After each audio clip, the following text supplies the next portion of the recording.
அந்த நிகிதா அதற்கு பிறகாக சிவகங்கைக்கு முன்னாள் கலெக்டராக இன்னைக்கு டெல்லியில் இருக்கும் லதா என்ற ஐஏஎஸ் அதிகாரியோடு பேச அவர் உடனடியாக தலைமைச் ஸ்டாலினை இது செய்யும் உதயச்சந்திரன் மூலமாகவும் அவங்க ஃபோனை பறிமுதல் செய்து யாரோடு அந்த வெள்ளிக்கிழமை அவங்க பேசினாங்க, எத்தனை பேர்கிட்ட எத்தனை கால் பண்ணாங்க. ஏன்னா ஒரு ஸ்பெஷல் டீம் போடுறது அப்படிங்கிறது சாதாரண விஷயம் கிடையாது. ஸோ எஸ்பிக்கே சொல்லாமல், மானாமதுரை எஸ்பிக்கு சொல்லாமல் டிஎஸ்பியே ஒரு ஸ்பெஷல் டீம் 6 பேர் அனுப்புகிறாரு. அவங்க மஃப்டியில் அதுவும் போலீஸ் ஸ்டேஷனில் வச்சு விசாரணை பண்ணாமல் இப்போதான் நீதிபதி என்ன சொல்லிட்டார், சிபிஐ போய் எடுக்கட்டும், ஆனால் சிவகங்கை லோக்கல் நீதிபதி போய் சைட்டுக்கு போய் அத்தனையும் கலெக்ட் பண்ணணும் அப்படின்னு சொல்லி நேற்றுக்கு டிஎஸ்பி கூட அவர் விசாரணை பண்ணியிருக்காருன்னு. இன்றைய தினம் சிபிஐ எடுக்க போகிறதுங்கிறாங்க. டெல்லியிலிருந்து வரும் தகவல் அவருடைய ஃபோனில் இவ்வளவு ஃப்ரீயாக ஆடியோ கொடுக்குறாங்க, பேட்டி கொடுக்குறாங்கன்னு சொன்னால் யாருடைய சப்போர்ட் பின்னாடி இருக்குன்னா, 2010 எனக்கு அன்றைய துணை முதல்வர் மற்றும் அவருடைய பிஏ நான் சொன்னால் செய்வாங்க அப்படின்னு சொல்லிட்டு தான் வசூல் செஞ்சுருக்காங்கன்னு தெரியுது. அதனால ஸ்டாலினுடைய அலுவலகம் வரை இது செல்கிறது. அவரையே நேரடியாக தாக்குமான்னு தெரியல. ஸோ போலீஸ் எதுக்கு இருக்குது, தமிழக போலீஸ் அடுத்தது எஃப்ஐஆர் போடுறப்பயே எப்படி போடுவாங்க. அண்ணா பல்கலைக்கழகத்தில் எஃப்ஐஆர் லீக் ஆச்சு, இசிஆர் கார் விபத்தில் எஃப்ஐஆர் லீக் ஆச்சு, அந்த தெய்வ செயல் அவர் வழக்கில் எஃப்ஐஆர் போடாமல் லீக் பண்ணாங்க. ஸோ இந்த போலீஸ் திமுக காரன் தப்பு செஞ்சால் காப்பாற்றுறதுக்காகத்தான் வேலை செய்கிற மாதிரி எஃப்ஐஆரை லீக் பண்ணுவாங்க, பாதிக்கப்பட்டவருக்கு பிரச்சனை வருங்கிற மாதிரி செய்கிறாங்க.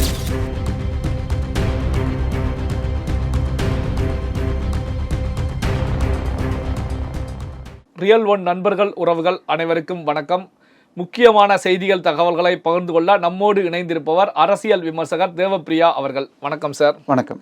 இப்போ சிவகங்கையில் அஜித்குமார் காவல்துறையினரால் அடித்து கொலை செய்யப்பட்ட சம்பவம். இப்போ பார்த்தீங்கன்னா அஜித்குமாருடைய சகோதரர் நவீன் மதுரை ராஜாஜி மருத்துவமனையில் அவசர பிரிவில் அட்மிட் செய்யப்பட்டிருக்காங்க.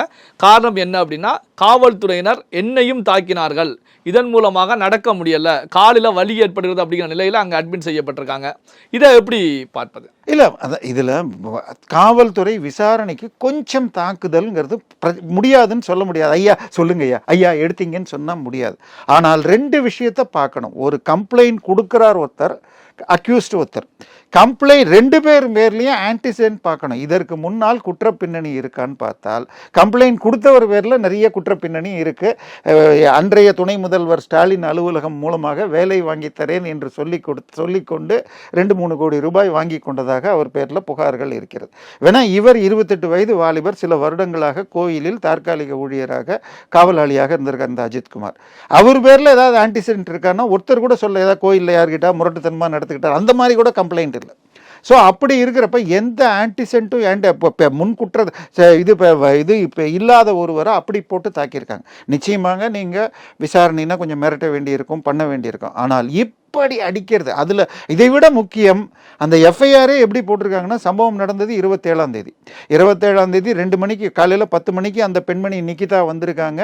2 மணிக்கு திரும்பி போயிட்டு போகிறப்போ காரை ஓப்பன் பண்ணி பார்த்தா இல்லைன்னு கம்ப்ளைண்ட் கொடுக்குறாங்க.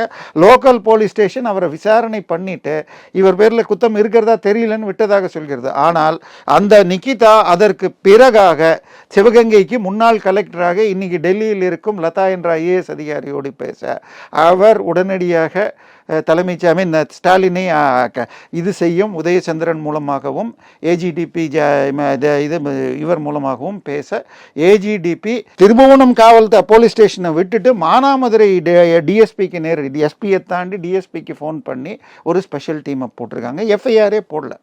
எஃப்ஐஆர் வெள்ளிக்கிழமை அந்த திருட்டு சம்பவம் என்று சொல்லப்பட்டது நடந்திருக்கணும்.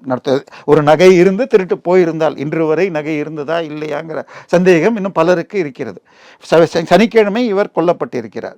ஆனால் திங்கக்கிழமை தான் எஃப்ஐஆரே போட்டிருக்காங்க. முதல் எஃப்ஐஆர் இவன் கொல்லப்பட்டதை பற்றி இருக்குது. அதுலேயும் என்ன இருக்குது, இவனை விசாரணை செய்து கொண்டிருக்கிறது போது தண்ணி தாகம் எடுத்தது என்று தண்ணீர் குடிக்க போன பொழுது ஓட பார்க்க வலிப்பு கீழே விழுந்து ஹாஸ்பிட்டலில் சேர்த்தப்ப இருந்தான் இருக்கு. அதுக்கு அடுத்த நம்பரில் தான் இந்த எஃப்ஐஆர், திருட்டை பற்றி எஃப்ஐஆர் இருக்குது. எப்படி திருட்டுக்கு எஃப்ஐஆர் போடாமல் அதுக்கு விசாரணை கைதி கொல்லப்பட்டது எப்படி வர முடியும்?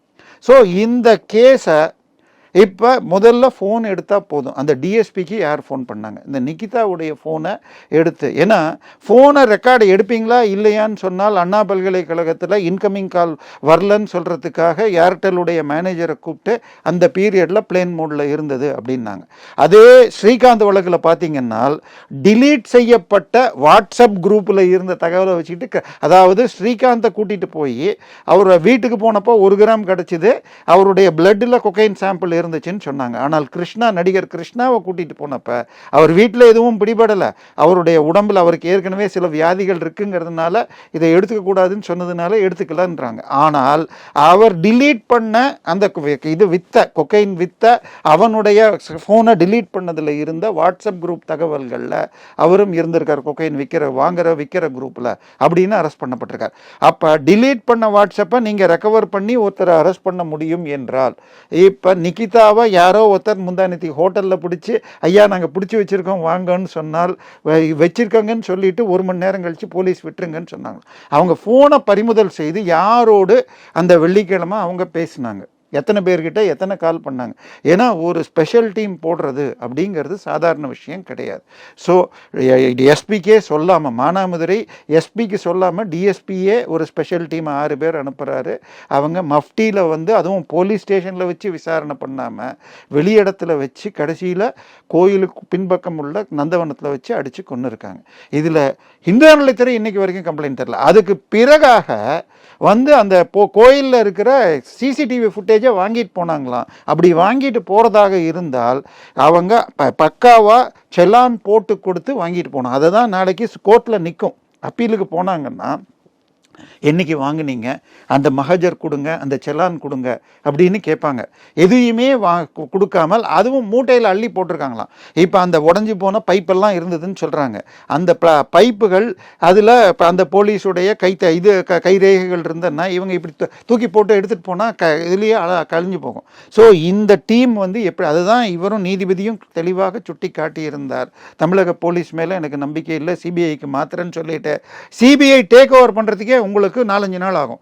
இன்னைக்கு வரைக்கும் நடக்கல. 28ஆம் தேதி சம்பவம்.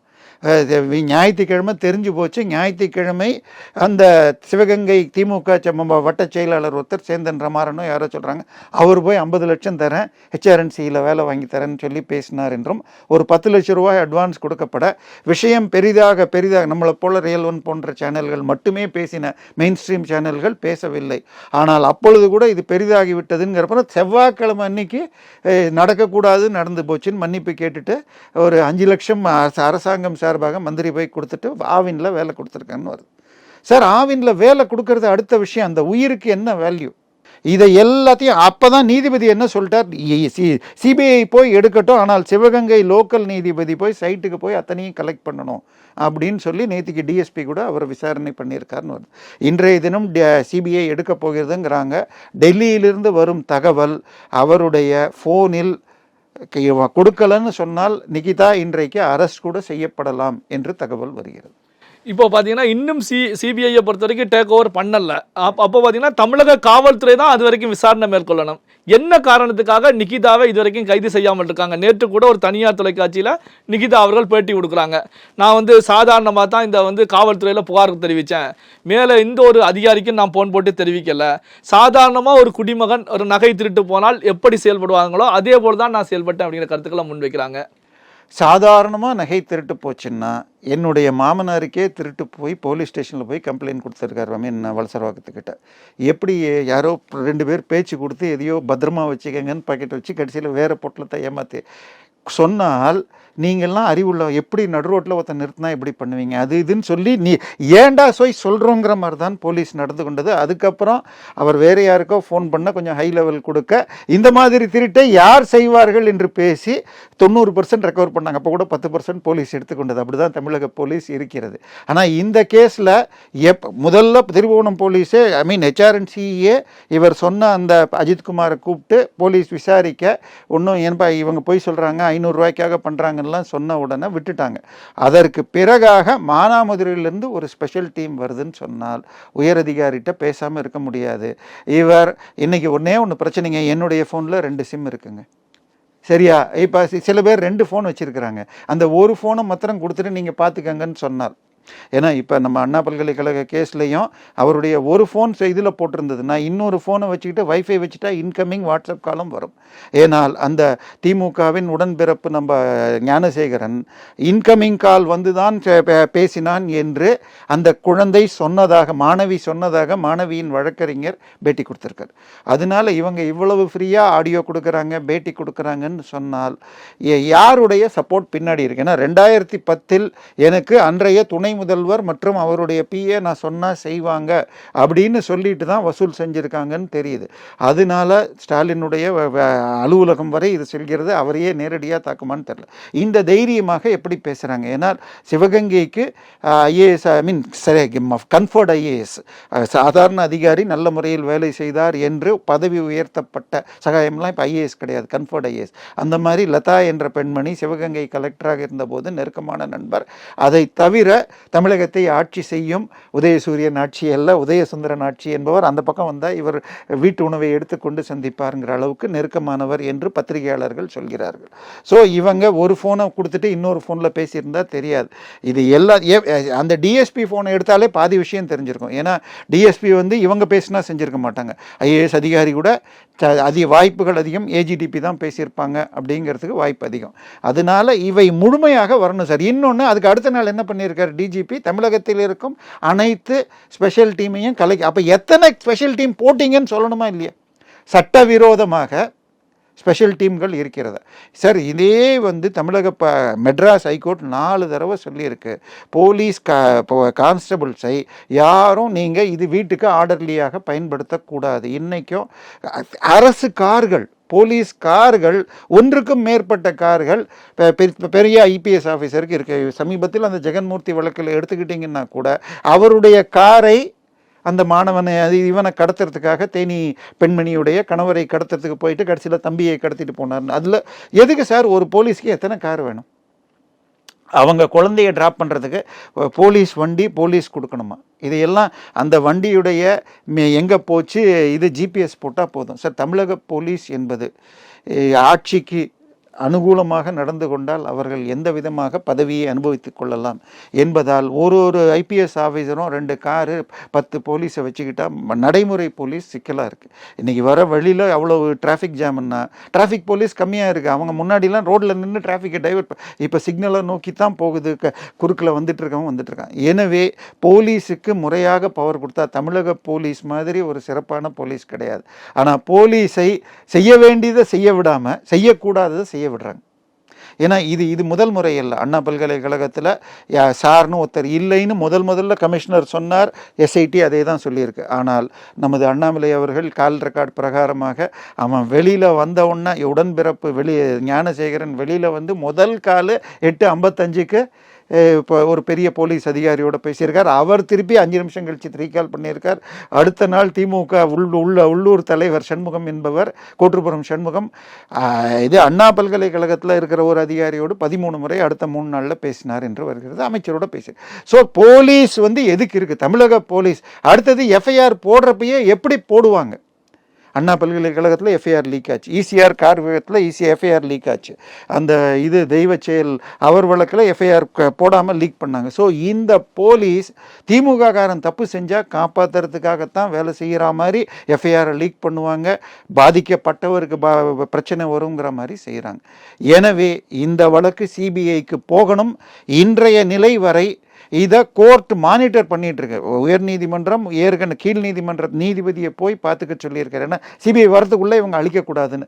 எனவே கோர்ட் மானிட்டடாக நடக்கும். ஏன்னா அந்த வழக்கில் எஸ்ஐடி பார்த்துக்கோ, ஏன்னா உச்சநீதிமன்றம் சொன்ன எஸ்ஐடி அந்த எஸ்ஐடி ஒழுங்காக நடக்கும்னு பார்த்துட்டு அது ஒழுங்காக நடக்கலைங்கிறது தான் இங்கே வந்து நீதிமன்றத்தை சொல்லியிருக்காரு. ஸோ நிச்சயமாக நிகிதா இன்றைக்கு அவருடைய ஒன்றுக்கும் மேற்பட்ட ஃபோன்களை கொடுக்கவில்லை என்றாலோ ஒத்துழைக்கவில்லை என்றாலோ நிச்சயமாக சிபிஐ இன்றைக்கு கைது செய்வதற்கு வாய்ப்பு இருக்கிறது. பல்வேறு முக்கியமான செய்திகள், தகவல்களை நம்முடைய உறவுகளுடன் பகிர்ந்து கொண்டதற்கு நன்றி சார்.